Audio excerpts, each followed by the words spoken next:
आज हम पढ़ेंगे मोटर एक्सीडेंट क्लेम केसेस के बारे में। MST act 1988। अब सबसे पहले ये है कि मोटर एक्सीडेंट क्लेम केसेस में कौन से केस आते हैं। जब गाड़ी का एक्सीडेंट हो जाता है, किसी की डेथ हो जाती है, इंजरी हो जाती है, तो उनका प्रतिकर प्राप्त करने के लिए एमएसटी कोर्ट में वाद प्रस्तुत किया जाता है।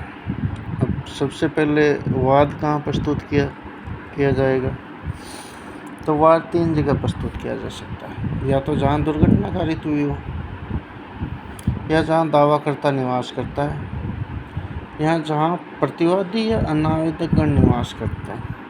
अब कोई भी जिसके साथ दुर्घटना हुई है तो वो या उसके परिजन दावा पेश करेंगे, वाद पेश करेंगे न्यायालय में। वाद पेश करने वाला आदमी न्यायालय पर संज्ञान लेगा, नोटिस जारी करेगा, जवाब आएगा। जवाब आने के बाद में इश्यूज तैयार होगा।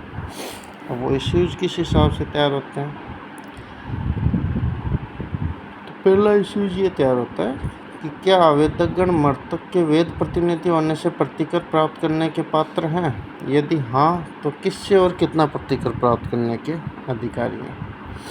अब सबसे बड़ी बात यहाँ पे ये है कि किसी स्त्री या पुरुष या बच्चे के जीवन की कीमत निकालना बहुत ही कठिन कार्य है। किसी के बाप से ये पूछे कि उसके बेटे की जीवन की क्या कीमत थी, किसी की पति से ये पूछे कि उसके पत्नी की क्या कीमत थी, पत्नी से पूछे कि उसके पति की क्या कीमत थी, भाई से पूछे कि उसकी बहन की क्या कीमत थी, बच्चे से पूछे कि उसके माँ बाप के जीवन की क्या कीमत थी। तो ये बहुत ही कठिन कार्य है। लेकिन न्यायालय ने ये कार्य दावा अधिकरण और एडवोकेट्स को सौंपा है,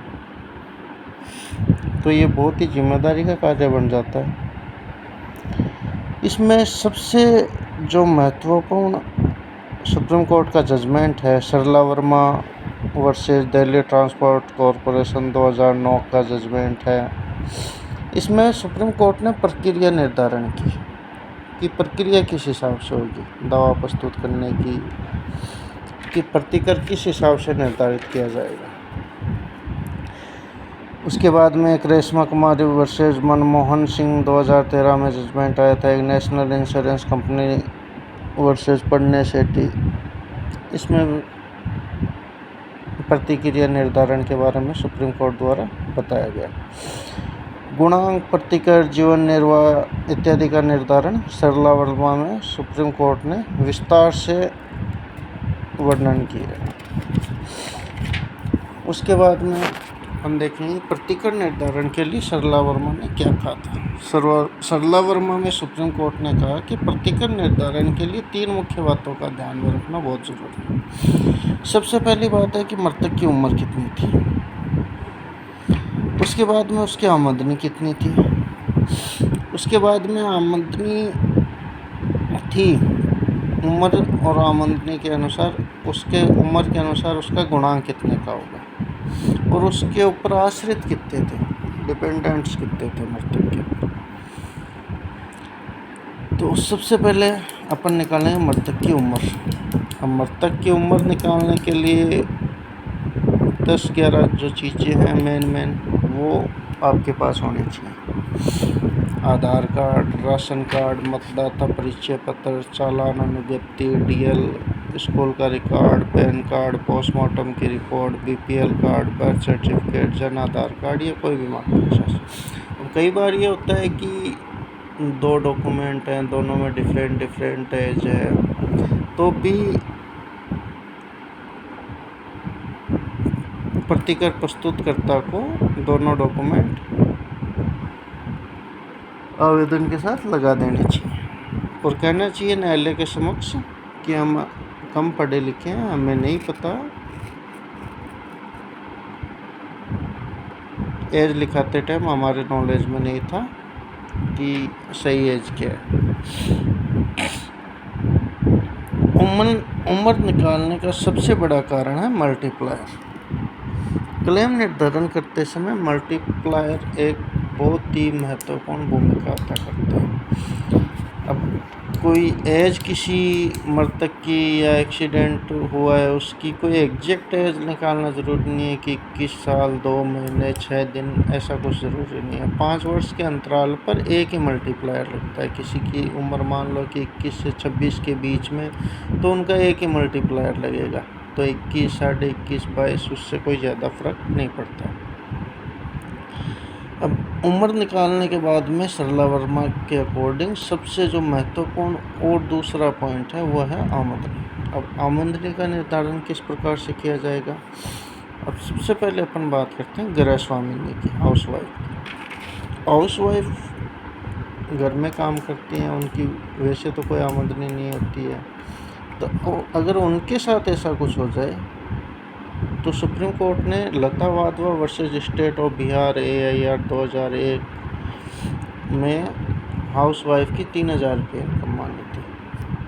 Jitendra Kumar Trivedi versus Kusum Daud 2015, Arun Agarwal versus national insurance company limited 2010, Lakshmendra Nayak versus Jugal Kishore AIR 2018। इन विभिन्न न्याय दृष्टांतों में सुप्रीम कोर्ट ने समय समय पर हाउसवाइफ की इनकम का निर्धारण किया।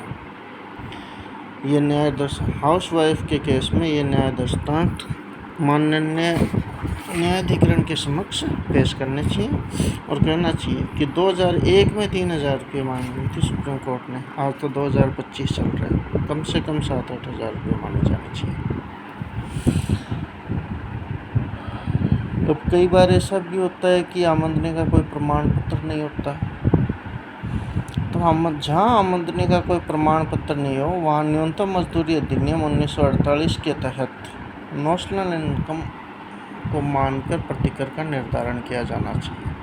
अब न्यूनतम मजदूरी अधिनियम 1948 हर राज्य में अलग अलग हो सकता है। ये जिला कलेक्टर द्वारा या जो भी विधिवत गठित प्राधिकारी होता है उसके द्वारा जारी किया जाता है समय समय पर। इसके अनुसार अकुशल, अर्धकुशल, कुशल श्रमिक की नेशनल इनकम मानकर प्रतिकर का निर्धारण किया जा सकता है। Govind Yadav versus New India insurance company limited, Kiran Devi versus Surjeet Yadav 2010, New India company limited versus Kalpana AIR 2007, Sukhdevi versus Devendra 2014, NICL versus Renu Devi 2008, Kanwar Devi versus Bansal roadways 2008। उपरोक्त न्याय दृष्टांतों में सुप्रीम कोर्ट ने समय समय पर ये कहा कि अगर किसी मृतक की आमदनी का कोई प्रमाण नहीं है तो न्यूनतम मजदूरी अधिनियम के तहत अकुशल, अर्धकुशल, कुशल की नेशनल इनकम मानकर प्रतिकर का निर्धारण किया जाना अति आवश्यक है। अब बताते कृषक के मामले में आमदनी। कृषक के मामले में सुप्रीम कोर्ट का यह कहना है कि कृषक की मृत्यु होने पर आय की हानि लागू नहीं होती, क्योंकि कृषक जिस ज़मीन पर खेती कर रहा था उस ज़मीन पर उसकी मृत्यु के बाद में भी खेती जारी रहती है। हाँ, कृषक की मृत्यु पर एक आदमी रखना होगा जो खेती बाजोत कर सके। इसके लिए कम से कम न्यूनतम मजदूरी अधिनियम के तहत नेशनल इनकम मानकर प्रतिकर का निर्धारण किया जाना आवश्यक है। धन्यवाद। इससे आगे का कल देखें।